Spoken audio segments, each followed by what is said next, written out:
Hello everyone. तो कैसे हैं आप लोग? आई होप मस्त होंगे, स्वस्थ होंगे। तो आज के इस वीडियो लेक्चर में हम लोग एनसीईआरटी बुक से लिए गए बहुत ही महत्वपूर्ण क्वेश्चन को डिस्कस करने वाले हैं, जो आपके कॉम्पिटिशन्स एग्जाम के लिए बहुत ही महत्वपूर्ण होंगे। तो चलिए स्टार्ट करते हैं बिना टाइम गवाए। सबसे पहला प्रश्न हमारा, भारत का पूर्वी देशांतर कौन सा है? ठीक है, तो बच्चों याद रखिएगा, भारत का जो पूर्वी देशांतर है 68 डिग्री 7 मिनट से लेकर 97 डिग्री 25 मिनट तक है ना। तो पूर्वी पूछ रहा है, तो सबसे पूर्वी हो जाएगा option number A, 97 degree 25 minute east. ठीक है, तो देख लीजिए इसका आंसर कुछ इस प्रकार है। विवरण: भारत का देशांतरीय विस्तार 68 डिग्री 7 मिनट पूर्व से 97 डिग्री 25 मिनट पूर्व तक है। ठीक है, तो जो सबसे पूर्वी क्वेश्चन में पूछा जा रहा है पूर्वी देशांतर क्या हो जाएगा? 97 डिग्री 25 मिनट पूर्वी देशांतर रेखा अरुणाचल प्रदेश से होकर गुजरती है, जो भारत का सबसे पूर्वी बिंदु है। ठीक है, चलिए अगला प्रश्न को देखते हैं। कर्क रेखा ट्रॉपिक ऑफ कैंसर भारत के किन राज्य से होकर नहीं गुजरती है? ठीक है, तो याद रखिएगा बच्चों, कर्क रेखा भारत के 8 राज्यों से होकर गुजरती है ना, जो कुछ इस प्रकार है: राजस्थान है ना, गुजरात, राजस्थान, मध्य प्रदेश, छत्तीसगढ़, झारखंड, पश्चिम बंगाल, त्रिपुरा, मिजोरम है ना। इसमें उड़ीसा शामिल नहीं है, तो इसका आंसर हो जाएगा उड़ीसा भी। ठीक है, ट्रॉपिक ऑफ कैंसर जो है कर्क रेखा उड़ीसा से होकर नहीं गुजरती है। तो चलिए अब अगला प्रश्न देखते हैं। अगला प्रश्न हमारा है, भारत का क्षेत्रफल विश्व के कुल भौगोलिक क्षेत्रफल का कितना प्रतिशत है? ठीक है, तो इसका आंसर होगा 2.4%। ये सारे प्रश्न एनसीईआरटी बुक से ही लिए गए हैं और बहुत ही ज़्यादा महत्वपूर्ण होंगे। चलिए आगे देखते हैं। अगला प्रश्न, भारत का क्षेत्रफल विश्व के कुल भौगोलिक क्षेत्रफल का कितना प्रतिशत है? 2.4%। बच्चों इसकी व्याख्या को जरूर देखिएगा। भारत का कुल क्षेत्रफल लगभग 32.8 लाख वर्ग किलोमीटर है, जो पूरे विश्व के कुल भौगोलिक क्षेत्रफल का मात्र 2.4% हिस्सा है। ठीक है, अगला क्वेश्चन, भारत की स्थल सीमा रेखा कुल लंबाई लगभग कितनी है? ठीक है, तो इसका आंसर हो जाएगा 15,200 किलोमीटर। भारत की स्थल सीमा रेखा की जो लंबाई है वो 15,200 किलोमीटर है। इसकी व्याख्या को भी देख लीजिए। भारत की भूमि सीमा लैंड बाउंड्री की काफ़ी विशाल है, जिसकी कुल लंबाई लगभग 15,200 किलोमीटर है। ठीक है, अगला प्रश्न को देखते हैं। क्षेत्रफल की दृष्टि से भारत का विश्व में कौन सा स्थान है? तो आंसर हो जाएगा 7वां। याद रखिएगा, विश्व में इसका 7वां स्थान है। अब कौन कौन से कंट्री कौन नंबर पे आते हैं देखिए। सबसे पहला नंबर पे आता है रूस, क्षेत्रफल की दृष्टि से सबसे बड़ा है, फिर कनाडा, फिर अमेरिका, फिर चीन, ब्राजील, ऑस्ट्रेलिया, उसके बाद भारत आता है। ठीक है, तो आंसर हो जाएगा क्या? क्षेत्रफल की दृष्टि से भारत का 7वां स्थान है। अगला प्रश्न, भारत की मानक यामोत्तर है ना रेखा कहाँ से गुजरती है? Standard meridian. ठीक है, तो याद रखिएगा उत्तर प्रदेश मिर्जापुर से होकर गुजरती है। ठीक है, मिर्जापुर से होकर भारत की मानक यामोत्तर गुजरती है, जो 82 डिग्री 30 मिनट पूर्व देशांतर को भारत की, ठीक है, 82 डिग्री 30 मिनट है। इसकी व्याख्या को भी अच्छे से पढ़ लीजिए। 82 डिग्री 30 मिनट पूर्व देशांतर को भारत की मानक यामोत्तर माना गया है। यह उत्तर प्रदेश के मिर्जापुर से होकर गुजरती है। चलिए अगला प्रश्न, सुएज नहर के खुलने से भारत और यूरोप के बीच की दूरी कितनी कम हो गई है?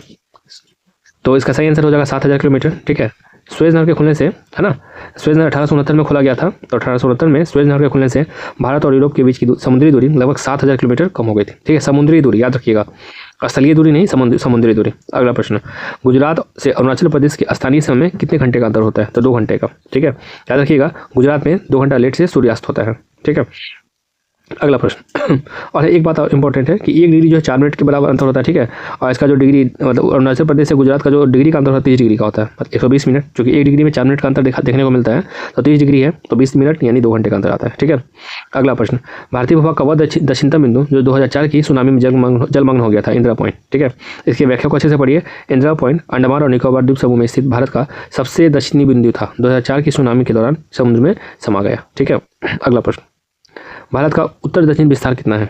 ठीक है, भारत का उत्तर से लेकर दक्षिण तक का विस्तार कितना है? तो इसका सही आंसर हो जाएगा 3214 किलोमीटर। 3214 किलोमीटर जो है भारत का उत्तर से दक्षिण का विस्तार है। ठीक है, जो लद्दाख से लेकर कन्याकुमारी तक है ना की वास्तविक दूरी को बताता है, 3214 किलोमीटर, 3214 किलोमीटर। अगला प्रश्न, पाक जल मध्य पाक स्टेट किन दोनों देशों को अलग करता है? तो भारत और श्रीलंका। ठीक है, भारत और श्रीलंका को पाक जल मध्य है ना अलग करता है। अगला प्रश्न, द्वीप समूह सहित भारत की कुल समुद्र तट रेखा की लंबाई कितनी है? तो इसका सही आंसर हो जाएगा 7,516.6 किलोमीटर। ठीक है, 7,516.6 किलोमीटर। ठीक है, 7,516.6 किलोमीटर। अब इसकी व्याख्या को भी देख लीजिए। मुख्य भूमि की तट रेखा में यदि अंडमान निकोबार और लक्षद्वीप की तट रेखा को जोड़ दी जाए तो कुल लंबाई 7,516.6 किलोमीटर हो जाती है। चलिए अगला प्रश्न, भारत किस गोलार्ध में स्थित है? ठीक है, तो इसका आंसर हो जाएगा उत्तरी पूर्वी गोलार्ध। ठीक है, भारत जो है उत्तरी पूर्वी गोलार्ध में स्थित है। इसकी व्याख्या को भी पढ़ लीजिए। भारत पूरी तरह से भूमध्य रेखा के उत्तर में उत्तरी गोलार्ध और प्राइम मेरिडियन के पूर्व में पूर्वी गोलार्ध में स्थित है, तो इसका सही आंसर हो जाएगा उत्तरी पूर्व।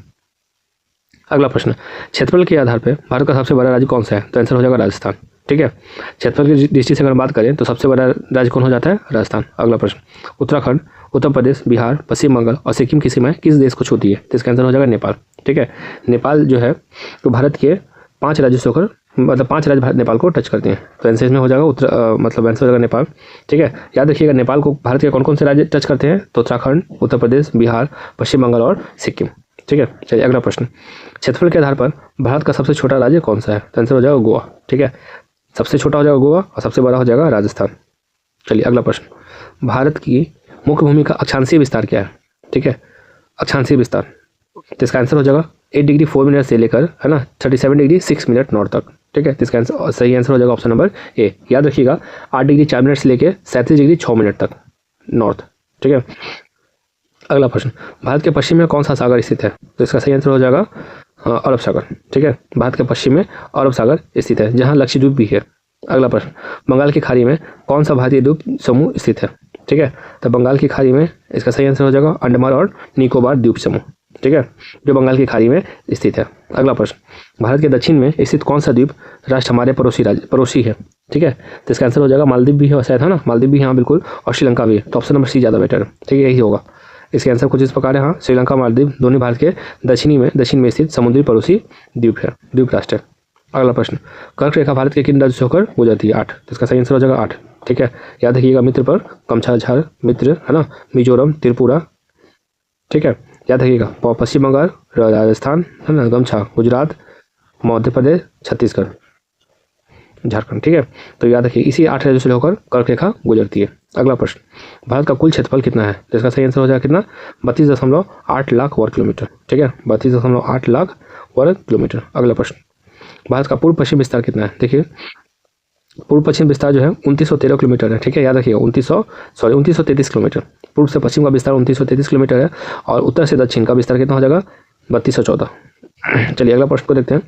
स्वतंत्रता से पूर्व भारत में किन दो प्रकार के राज्य थे? ठीक है, तो इसका आंसर हो जाएगा प्रांत और रियासत। ठीक है, रियासतें, ऑप्शन नंबर ए। 1947 से पहले भारत में ब्रिटिश प्रांत और रियासतें मौजूद थी। अगला प्रश्न। भारत का सबसे पश्चिमी देशांतर कौन सा है? ठीक है, तो याद रखिएगा भारत का जो सबसे मतलब पूर्वी देशांतर कहाँ से कहाँ तक था? 68 डिग्री 7 मिनट से लेके, है ना, ईस्ट से 97 डिग्री 25 मिनट ईस्ट तक, है ना। तो इसका पश्चिमी पूछ रहा है, तो आंसर हो जाएगा 68 डिग्री 7 मिनट। ठीक है, ऑप्शन नंबर बी हमारा सही हो जाएगा। तो आज की इस वीडियो में इतना ही। नेक्स्ट वीडियो में हम लोग NCERT बुक्स से रिलेटेड सारे क्वेश्चन को डिस्कस करेंगे जो आपके कॉम्पिटिटिव एग्जामिनेशन के लिए बहुत ही महत्वपूर्ण होंगे। धन्यवाद।